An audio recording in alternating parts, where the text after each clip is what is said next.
आज मैं एक बेहद महत्वपूर्ण घोषणा करने जा रहा हूँ। ये उन लोगों के लिए है जिनका समाज के प्रति बहुत बड़ा कंट्रीब्यूशन होता है, लेकिन कभी भी समाज ने उनकी तरफ ध्यान नहीं दिया, किसी पार्टी किसी सरकार ने उनकी तरफ ध्यान नहीं दिया। आज जो योजना का मैं ऐलान करने जा रहा हूँ, इस योजना का नाम है पुजारी ग्रंथी सम्मान योजना। इस योजना के तहत मंदिरों में भगवान की पूजा करने वाले लोगों को पूजा करवाने वाले पुजारियों को और गुरुद्वारे में ग्रंथियों को हर महीने सम्मान राशि देने का प्रावधान है।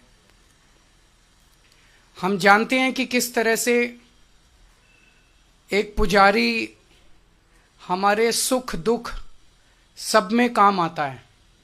हमारे घर में शादी हो, बच्चे का बर्थडे हो, कोई भी खुशी का मौका हो या कोई मौत हो जाए या कोई गम का मौका हो, हर वक्त पुजारी हमारे साथ होता है, हमारे को उसमें अपना कंट्रीब्यूशन करता है, भगवान की पूजा कराता है हमें।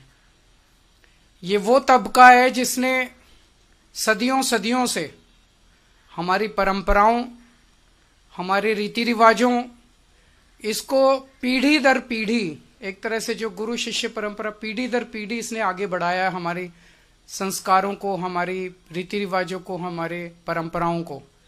लेकिन इसने कभी भी अपने परिवार की तरफ ध्यान नहीं दिया और कभी भी हम लोगों ने इनकी तरफ ध्यान नहीं दिया। हम मंदिर जाते हैं, पूजा करते हैं, लेकिन कभी भी इनकी तरफ हमने ध्यान नहीं दिया। आज इस योजना के जरिए इसे मैं वेतन या तनख्वाह नहीं कहूंगा, एक तरह से इनका सम्मान करने के लिए इसकी घोषणा कर रहे हैं कि लगभग 18,000 रुपये महीना इनको सम्मान राशि दी जाएगी हमारी सरकार बनने पर। यह देश में पहली बार हो रहा है। आज तक कभी किसी पार्टी, किसी सरकार ने ऐसा नहीं किया। यह पहली बार हो रहा है। जैसे दिल्ली में हमने कई काम पहली बार किए, स्कूल अच्छे किए, पहली बार किए, अस्पताल अच्छे किए, पहली बार किए, महिलाओं के लिए बस यात्रा फ्री करी, पहली बार करी। ऐसे ये पहली बार हो रहा है और मैं उम्मीद करता हूं कि भारतीय जनता पार्टी और कांग्रेस की सरकारें भी इससे सीख के अपने अपने राज्यों के अंदर पुजारियों और ग्रंथियों के सम्मान के लिए ऐसी योजनाएं लागू करेंगी। इस योजना का कल से रजिस्ट्रेशन चालू होगा।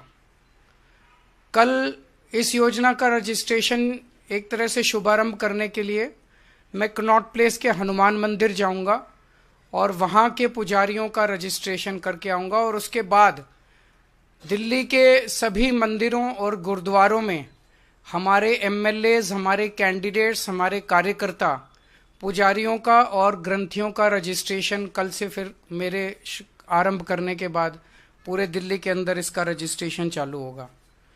मेरी भारतीय जनता पार्टी से हाथ जोड़ के विनती है, जैसे उन्होंने पुलिस भेज के फर्जी केस करके महिला सम्मान को रोकने की कोशिश की, लेकिन रोक नहीं पाए। हुआ रजिस्ट्रेशन, हो रहा है रजिस्ट्रेशन। उन्होंने संजीवनी योजना रोकने की कोशिश की, रोक नहीं पाए। इस तरह से ये कम से कम पुजारियों और ग्रंथियों की योजना को रोकने की कोशिश ना करें, बहुत पाप लगेगा। वैसे उन्होंने ऐसे ऐसे कर्म कर रखे हैं, पाप तो उनको लगेगा ही, लेकिन इससे और ज्यादा पाप लगेगा। भगवान भी नाराज होगा। एक तरह से पुजारी और ग्रंथी हमारे और भगवान के बीच में एक ब्रिज का काम करते हैं, सेतु का काम करते हैं, हमारी प्रार्थनाओं को भगवान तक पहुंचाते हैं। तो अगर आप पुजारियों को तंग करोगे, ग्रंथियों को परेशान करोगे, उनके पास पुलिस भेजोगे, तो जाहिर तौर पे उनके मन से बद्दुआ ही निकलेगी। अगर आपके कोई प्रश्न है तो। हाँ जी, हाँ जी।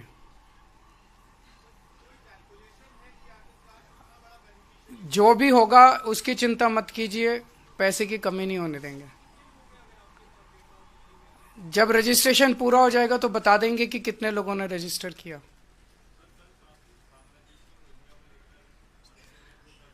मेरी इनसे रिक्वेस्ट है कि हरदीप पुरी जी को गिरफ्तार कर लीजिए। उनके पास सारा डेटा है।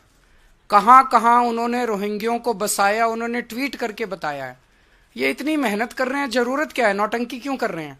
हरदीप पुरी जी के पास और अमित शाह जी के पास सारा डेटा है, कहां किस रोहिंग्या को बसाया, वहां उसको कर लो गिरफ्तार। ऐसी नौटंकी मचा रखी है, मतलब इन्होंने कोई देश चलाना थोड़ी है, सुबह से शाम तक नाटक करते रहते हैं ये लोग। बहुत बहुत शुक्रिया।